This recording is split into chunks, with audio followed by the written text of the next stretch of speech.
Hello everyone, আসসালামু আলাইকুম। কেমন আছেন সবাই? তো আজকে আমি মাটির হাঁড়িতে রান্না করব চিংড়ি মাছ দিয়ে কচু শাক। তো প্রথমে তেলের মধ্যে দিয়ে দিচ্ছি রসুন কুচি একটু ভেজে নিতে হবে।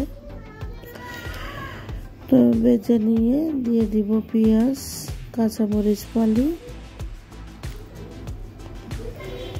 এগুলোও একটু তেলের মধ্যে নরম করে ভেজে নিতে হবে, লাল করা যাবে না।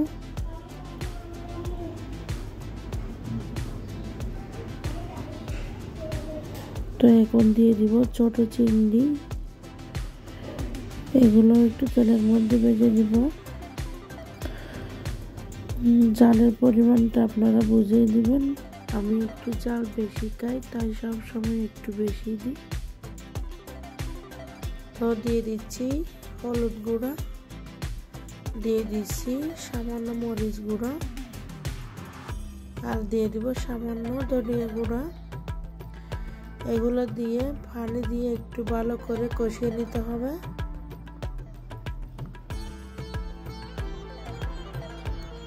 আর এরকম ছোট চিংড়ি দিয়ে কে কে পছন্দ করেন কচু শাক, এটি একটু জানাবেন।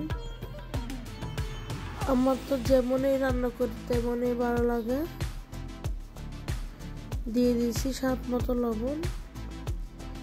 এই তো কষানো হয়ে গেছে, এখন দিয়ে দিব শাক। কচু শাক মানে লোভনীয়, আমার অনেক ভালো লাগে।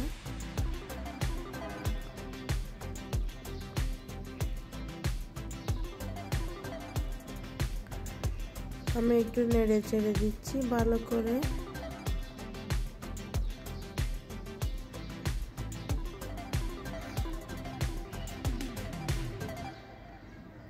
সবগুলো দিয়ে দিব। একটু ঢাকনা দিয়ে কিছুক্ষণ রান্না করে নিব। পানিও দিয়ে দিয়েছিলাম, হয়তো দেখানো হয়নি। সামান্য পানিও দিয়েছিলাম 1 কাপ মতো।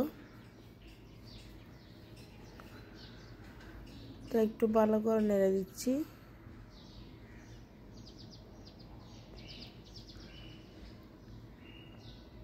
মাটির হাঁড়িতে রান্না করলাম আজকে প্রথম।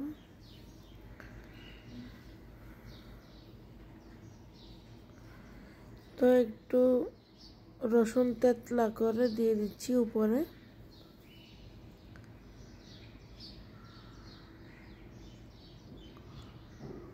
তো আমার মাটির হাঁড়িতে রান্না আপনাদের কেমন লাগছে জানাবেন। মনে হয়েছিল লবণ একটু কম হবে, তার জন্য একটু লবণ দিয়ে দিলাম।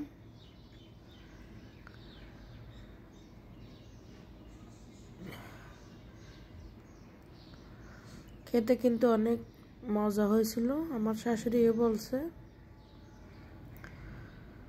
আমারও অনেক ভালো